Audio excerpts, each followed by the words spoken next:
Now, welcome back to the channel, all my hustlers and grinders and go-getters, the ones that wake up in the morning, look in the mirror, say, I'm gonna get this money. Today, we got a special one for you. We're gonna talk about the Julio and give you his story. Now, who is a Julio, aka the baby maker? I'm a little nervous, but we're about to find out.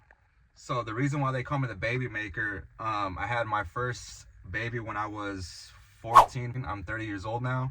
My daughter's about to be 15.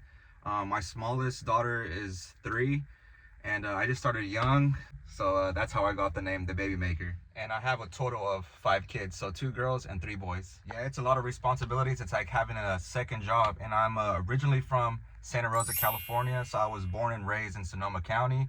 I've never really been outside of Sonoma County, so I've just been here. Growing up, when I was little, we used to live in Moreland. It wasn't the best area.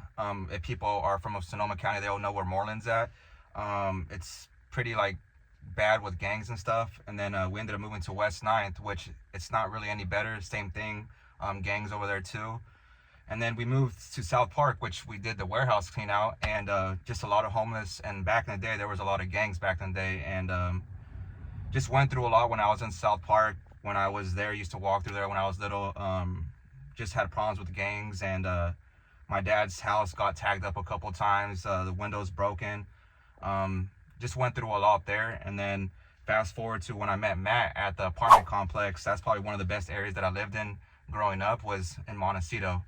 But I'm just grateful that where I'm at now, because those areas, there was nothing really there, just a lot of negativity, and not the best place to raise your kids. So I remember when I was younger, I got in trouble too, and I was hanging out with the wrong crowd, not listening to my parents, going out and coming in whenever I wanted to. So when I was younger, me and my friends actually used to ride around on bikes, and we ended up knocking on people's houses. And we saw a house that no one answered, so we went to the backyard, jumped the fence, and then my friend and me, we broke the window. And then I just kind of like put my hand through the window, and then I opened the window up so I can climb in through there. But me, my dumbass, ended up cutting my hand. I'm not sure if you guys can see it. Cutting my hand, and then I had blood stains on the doorknobs, certain things in the house. So we ended up getting the stuff, bottles, stereos, jewelry, and then we ended up getting like some bags, and we put them on our backs, and we were heading back, and a cop rolled by, and he ended up catching one of my friends. A couple days later, I ended up getting caught.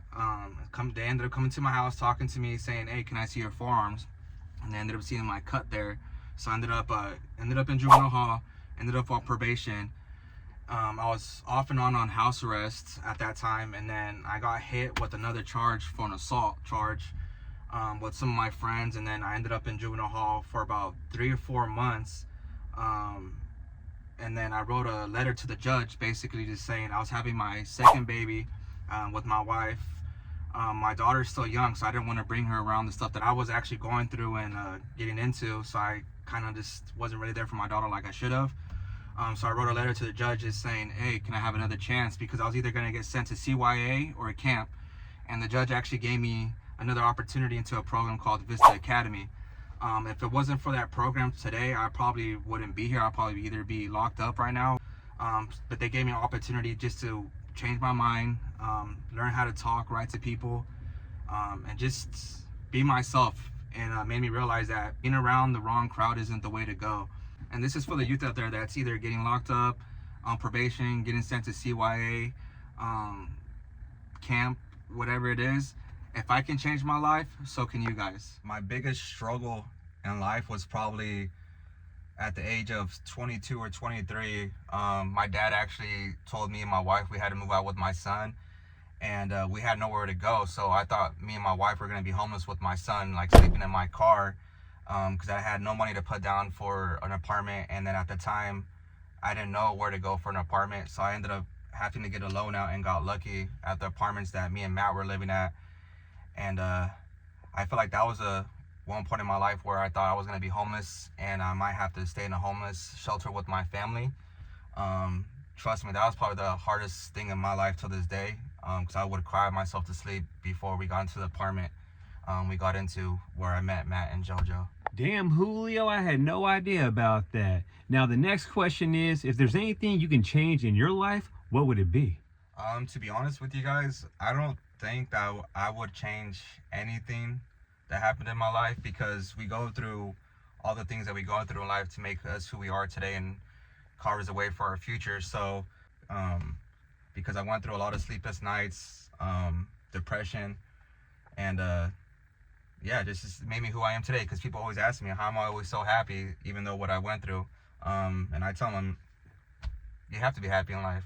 Why always be angry? You can't fix what we went through in life. The only thing you can do is be happy at the end of the day where you're at.